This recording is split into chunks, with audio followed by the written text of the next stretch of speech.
Hi, this is Roger in Finland, and today we're playing with today we're taking a look at the Irix 45mm T1.5 and playing with a wireless focus.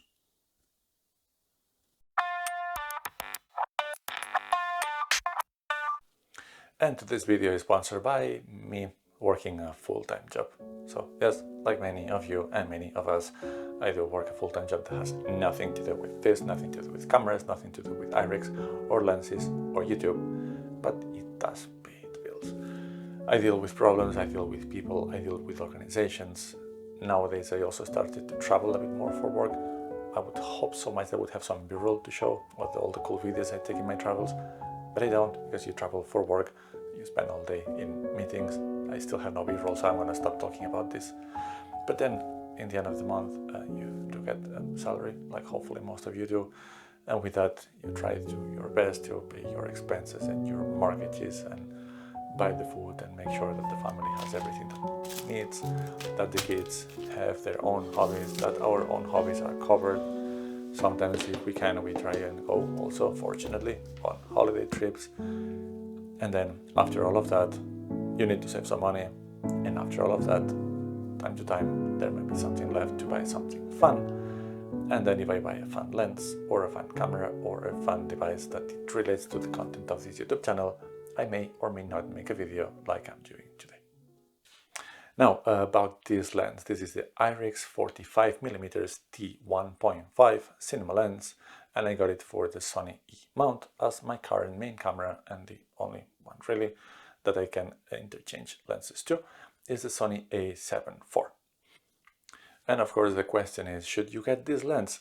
Absolutely, definitely not. It's way too heavy, it's huge, it does not have any autofocus, so everything is just manual.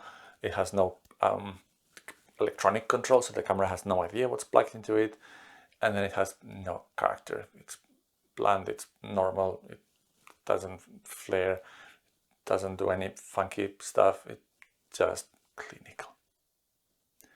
On the other hand, you might want to get it exactly for the same reasons. It's built like a tank, it's super strong, it's all metal and a ton of glass inside to do all the corrections that you might want in a proper lens. It does not have any autofocus mechanism, but it does have geared focus ring for controlling via a follow focus, or anyway doing proper manual focusing when doing video. Actually doing movies. I don't know why I got this lens. You might get it if you're making movies. And then all that clinical look. This is really what this lens is about. It doesn't have defects almost at all. If you think about flares, chromatic aberration, focus breathing, which is super important for video, has no issues whatsoever with any of those, which means that you will have absolute control in post to add all the grain, strange things, artifacts if you want, but the lens is not going to give them to you. So if you're looking for a vintage, strange, very charactery look, this is not for you. But if you're looking for everything else, it might be. So it's really hard to recommend anything nowadays. Get it if this is the thing you're looking for. Don't get it if it has some features that you're gonna be fighting with. An interesting comparison that I'm gonna be making at some point is comparing it to this, which is the Voigtlander 40mm f2 Ultron. This is a fully manual lens. It's also fairly heavy considering the size, but not heavy at all compared to the Irix. But again, a photography lens, not cinema, very different things. But didn't make any sense, did it? Irix has a pretty big range of lenses within this line. There's the 11mm, the 15, 21, 30, the 45. They are going to be releasing a 65, not yet in the market, and I believe then there's the 150, the normal, and then the macro. So the question is, why did I get the 45? One of the main reasons is the one that I found in Kotila, more on that soon. And the most important reason is that that's basically within the range of my favorite focal lens. For me, the lenses that I like or that I use 90+% of the time are between 35mm and 65mm in full frame terms. How do I know that? Years of really trying a lot of lenses, and even when I have a zoom lens, like I don't know, the Tamron 28-75, I always find myself hovering around that 50mm mark. That's why I have this 45mm, that's why I have this Ultron 40mm f2 still manual lens for Nikon f mount that I keep. I also have the 58mm Nocton. I have a couple of autofocus primes in that range. So I have the 35 1.8 from Sony and the 50mm 1.4 from Samyang, and I might still get something else around that. Point being, I chose it because it's one of my favorite focal lenses. However, one of the main reasons that I got this is because I've been really wanting to try these Irix lenses for a long time, but they are not cheap for somebody who's, again, not making this for a living or not making any movies. But what I found was a second-hand deal of the 15mm and the 45mm, and together, and they came in really good condition with the original packaging, cost me less than one single new Irix lens. So I thought, now that's the correct time to get them, it's the correct time to play with them, and then let's decide afterwards whether we keep them or not. So far, I'm enjoying this really much.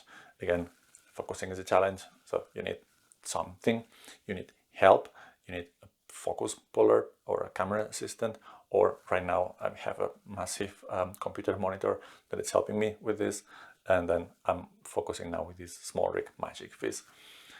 You need to deal with these things. This is not a lens that you're going to put in the camera and carry in your pocket for a walk around. It's going to be really intentional. And now I'm talking to people that don't make movies and videos for a living.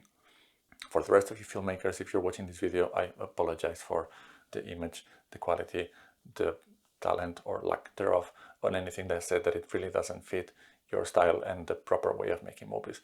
But because this is not a ARRI signature prime that you need to actually remortgage your house to rent one, this is something that the normal person can buy and use and have fun with. Maybe it may be relevant for some of you who are in a similar situation. Everything you've seen today, unless I mention it specifically, it's been shot with this lens, minus the B-roll of the lens itself, of course. So it gives you a bit of an idea of the look. One thing I'll say, this thing is sharp at T1.5 already. And I remember reviewing Mitacon 17mm, I believe it was, F or T1.0 for Micro Four Thirds. And of course the T1.0 sounds amazing, but if you think about it, that in terms of depth of field, that's the equivalent of T2 in full frame. And that thing was soft at T1. It was kind of a gimmick. It was an interesting, creative, charactery look if you want. But this Irix from T1.5, it's already usable. It gets better after 2 and 2.8. Most of this talking head is shot at T2.8, but still, I think that the shots that are at T1.5 are more than sharp enough for most needs anyway. And now the question is, am I going to keep them? I'm not quite sure yet. I'll keep them for a while because they're really fun to use, and actually it's a fun thing to have to rig your camera to go and make videos. But at the same time, it can be a little bit annoying depending on the time constraints. It's very rare that I have an hour or two to set up this room with light.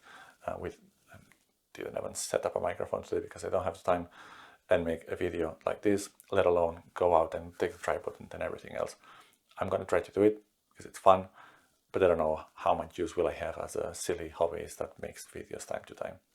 So it could be, and I really apologize to all of you that know about lenses and filmmaking, that the solution for me would be, I enjoyed the 45mm specifically so much that maybe I'll sell these and buy the Samyang 45mm 1.8 for Sony, or they are so enjoyable that I'm just going to keep them anyway, like I've done with my Voigtlanders.